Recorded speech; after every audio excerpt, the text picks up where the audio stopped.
मुबारक किरण हमारे साथ। ईद मुबारक। ईद मुबारक। बकरा ईद एक ऐसी ईद होती है जो महीनों चलती है, क्योंकि जब तक गोश्त रखा होता है वो चलती रहती है। अब इस वीकेंड तक दावत नहीं होता है, ये भी है ना कि सबके 3 दिन तो किसी का सेकंड डे है, फर्स्ट डे है, तो उसमें डिनर जो है वो फिर वीकेंड्स पे प्लान होना शुरू हो जाते हैं। हाँ, तो वो अच्छा भाई, आप लोगों का मैदा सही रहा ईद के दौरान? अल्हम्दुलिल्लाह। समझ के खाया? हमारे दुख को तो प्लीज आप सब शेयर करें।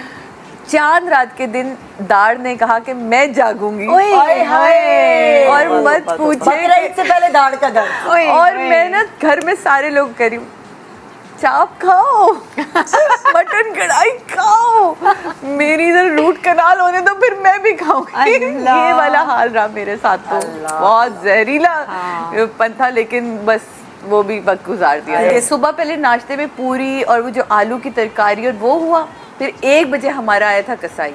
उसके बाद आप सोचिए समीना ने कलेजी भी बना ली, हमारी बहू बेगम ने मटन कढ़ाई, कोयला कढ़ाई बनाई, बाजी जो है वो लेकर आई थी, कढ़ी चावल हुए। तो वो एक ऐसा दस्तरखान ना, कोई इवनिंग टू डे वाला, वो बड़ा अच्छा हमारा वो बन गया। अच्छा, मिल के हो जाए ना तो वो सही है। कहीं कोई एक डिश लेकर आ जाए, लेकर नहीं आता, सबने मेरे घर में ही पकाया। आके कढ़ी बड़ी भी वही बना, क्योंकि बाजी सिर्फ कढ़ी ले आई थी, एक दिन पहले बनाई थी उन्होंने। कढ़ी बासी अच्छी लगती है, तो कह रही कि जब सब जमा हो तो मैंने सोचा कढ़ी, वरना वो जो बकरे कटे ये इन्हीं का काम है आके बनाना करना। मैं तो सिर्फ दूर से खड़ी ना, कपड़े नहीं बदल ली। आलिया कह रही तुम तो बदलो, तुम कौन सा किचन में खड़ी? मैं कहा नहीं, मेरे 2 गेस्ट अभी घर में किचन में खड़े हैं, बाजी में थोड़ा एहतराम में खड़ी।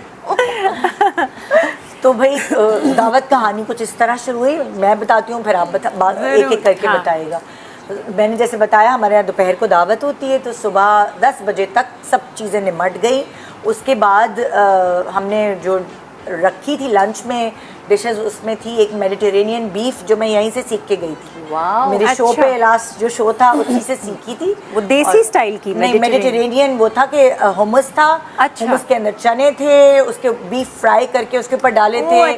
फिर मैंने जो नूडल्स होते हैं, जो कच्चे वाले मैगी नूडल्स लिए, तो उसको फ्राई करके उसके ऊपर सारा और सलाद वलाद लगा के पीटा ब्रेड के साथ एक डिश वो हमने बनाई। अच्छा, वो सर्व की, जिसने अगर बीफ नहीं खाना तो वो हुमस खा लेगा। फिर हमने एक डिश रखी थी, चांपे थी, वो बिल्कुल ब्रोस्ट की तरह फ्राई हुई हुई चांपे थी, और गार्लिक ब्रेड पे उसको रख के सर्व किया था। दूसरी डिश ये थी।